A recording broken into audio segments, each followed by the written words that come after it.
Hashtag. I'm Haley. And I'm Will Tier.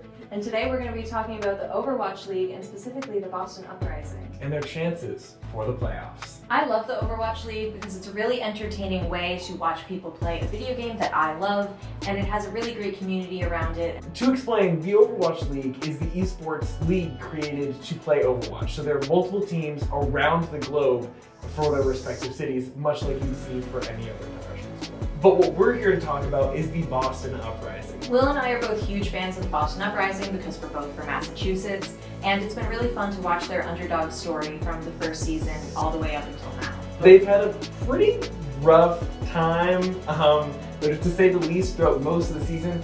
But there's been some recent changes and some recent wins, which mean they can totally make the playoffs. One of the biggest changes was with their coaching staff.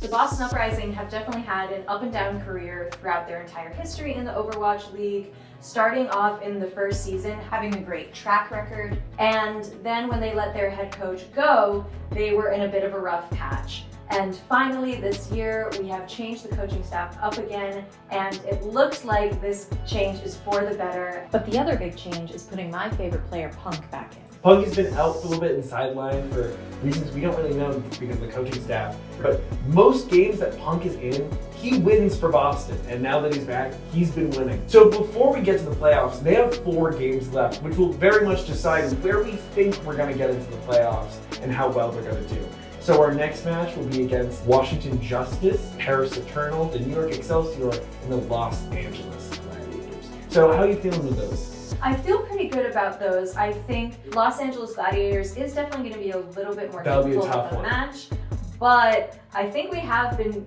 on a really good upswing lately, so who knows? Boston Uprising is known for their upsets. Post halftime for these matches, anything can happen. Be sure to watch the Uprising's next game this Friday to see if they continue their winning streak. Thank you for watching, and that's all from us.